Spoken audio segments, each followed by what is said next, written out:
where such things as 7-league boots and cloaks of invisibility really exist, it is quite a misfortune to be born the eldest of 3. Everyone knows you are the one who will fail first and worst if the 3 of you set out to seek your fortunes.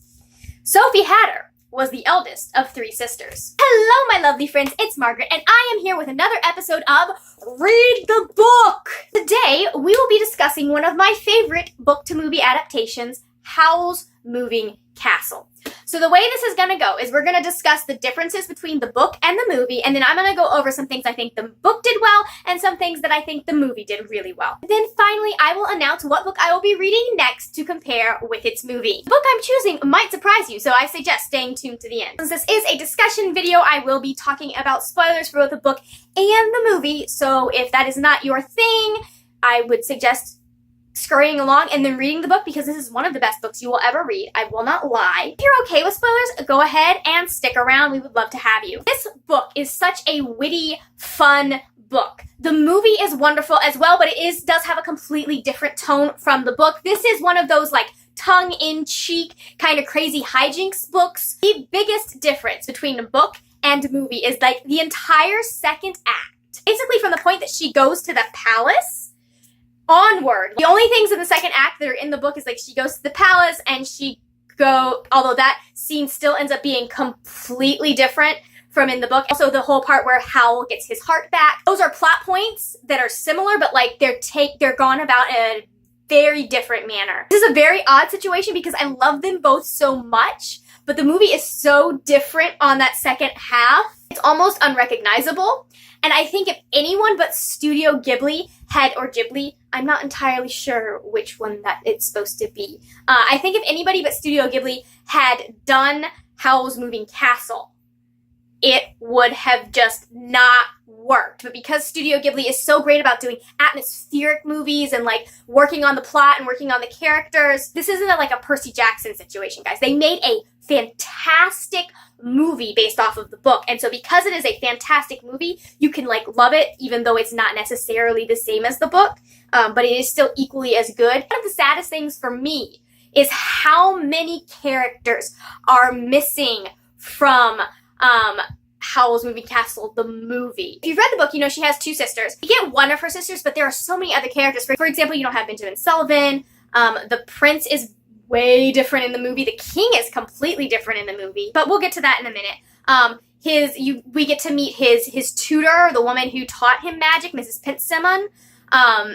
Like there are just so many. Oh yeah, and Michael. Markle is actually Michael, and he is a lot older. There are just so many fantastic characters that I understand they probably cut because making a movie, and especially an animated movie, is a massive undertaking. If you don't know, the reason why a lot of animated characters stay in the same clothes and don't really have many costume changes is because they have to render, especially with 2D animation, it's more difficult because you have to render each character from a 360-degree angle.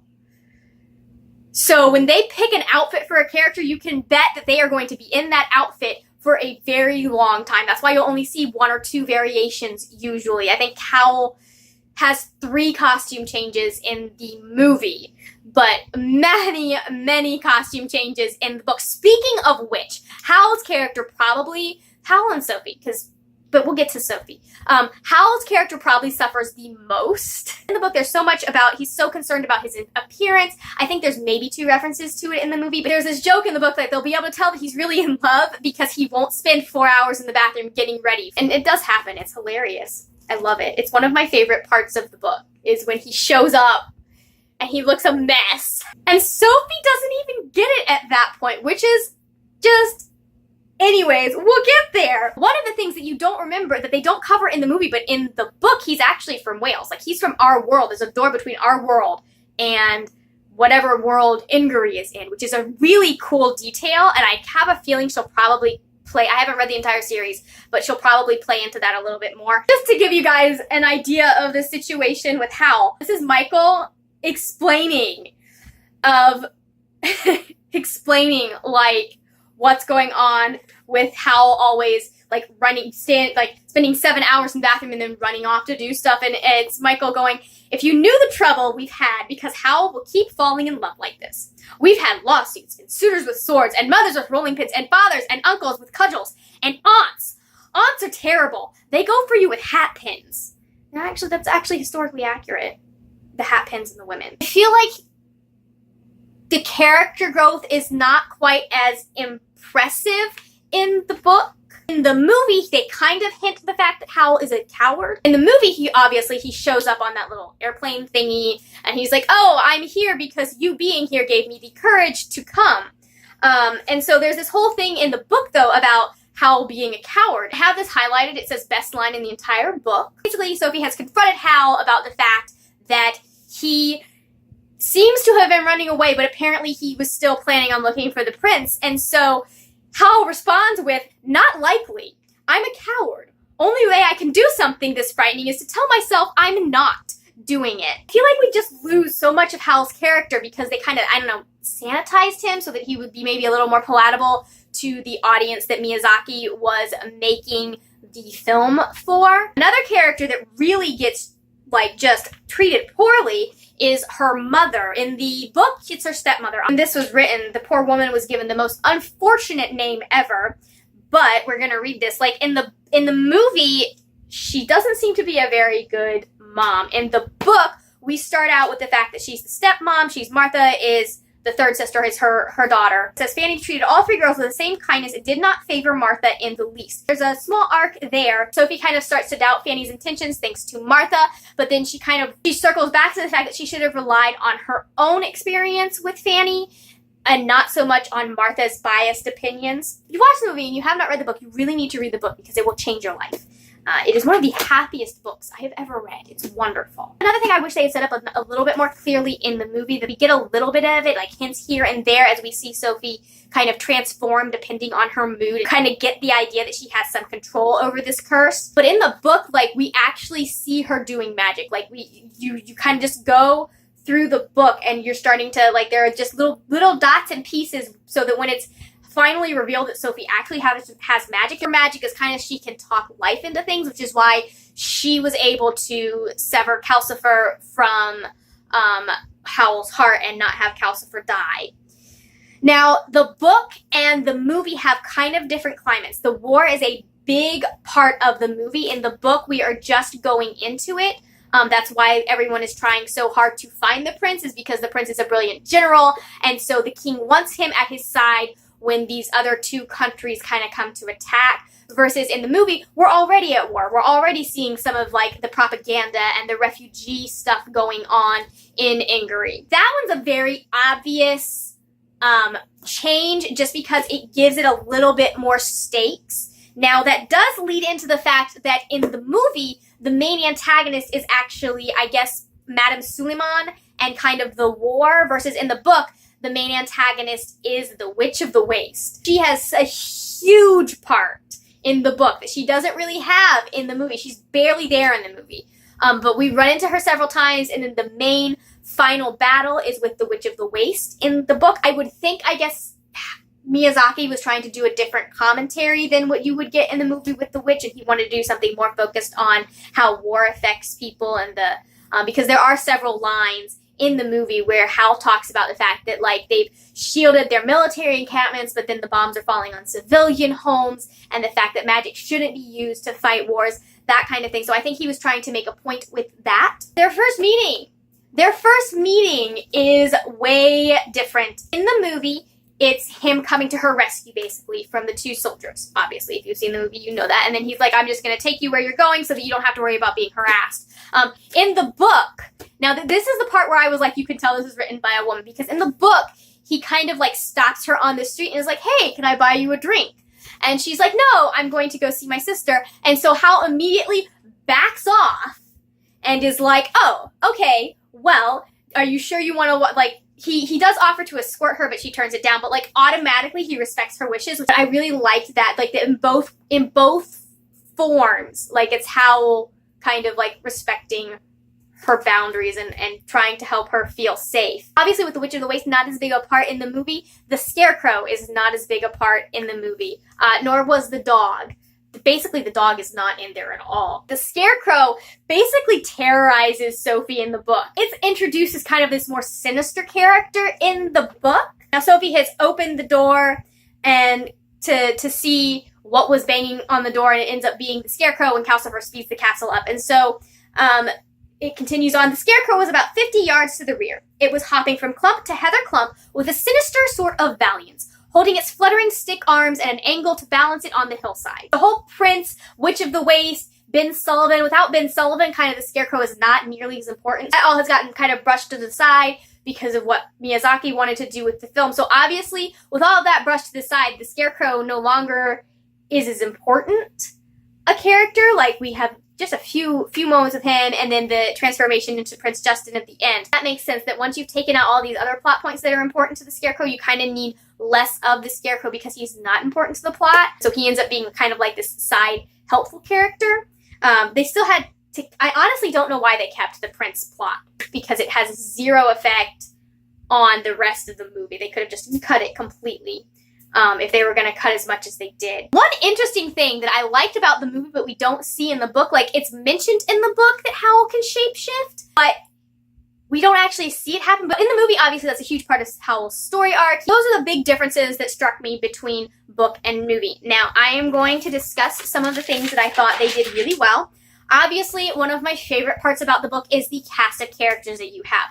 I love how spunky Sophie is in the book. I love how just confrontational Howl can be and how opinionated they both are. It's absolutely wonderful. In books, you have room for more characters. You don't have to worry about hiring voice actors and animating them or casting them and all of that. So it's a lot easier for a book to have a huge cast of characters than a movie would.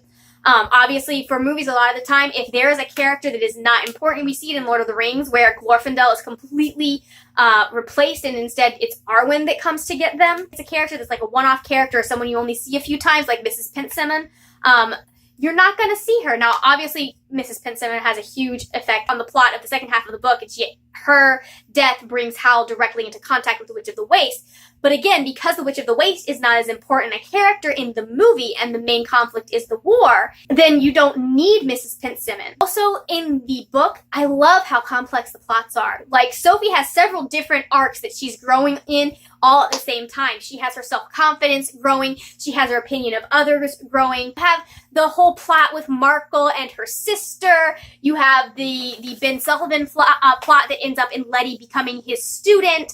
So you just have room for more complex plots and story arcs. Now, usually with a movie, you're not going to be following as many characters, so the main story arc is going to be your protagonists, which is Sophie's in this case. The one thing that I really frustrates me about the movie is I wish they had explained the magic situation a little bit better. Like, you get more of an idea of what Sophie's magic is like, which could have been just as simple as them having Sophie talk to the hats. You know, to have her talk to other things that end up coming alive. That's something that could have easily been kept in. In conjunction with the whole explaining the magic better in the book, obviously, is they did a much better job of explaining, like, Howl and Calcifer's and building Howl and Calcifer's whole situation and building the stakes around that. A curse that the witch places on Howl is actually a much more impactful curse. Like, he's running from it the entire book, and you kind of get to see as different parts of that curse come true. We talked about this a little bit with the characters, but I really liked the fact that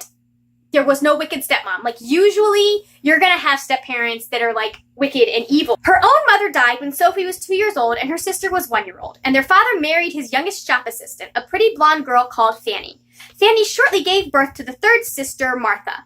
This ought to have made Sophie and Letty into ugly stepsisters, but in fact, all three girls grew up very pretty indeed, though Letty was the one everyone said was most beautiful. And then it goes into the sentence about Fanny where it says, Fanny treated all three girls with the same kindness and did not favor Martha in the least. And that leads into my fifth point that I really liked about the book, and that is how many varied, strong female characters you have in the book. Like, you have Fanny, who is doing, like, the sums and the accounting and trying to figure out how to keep the hat shop afloat. Like, there's no question about whether or not she can do it, like, mentally. Once her husband dies, she ends up figuring out where to put all of the girls and how to help them make livelihoods. You have Martha and you have Letty, who are both very different and have very different goals. You have Sophie, obviously, who is the main character. You have the witches. You have a female, like, this really good female villain. You can feel her hovering over the entire book, even though we don't see maybe as much of her, but she is constantly on the periphery.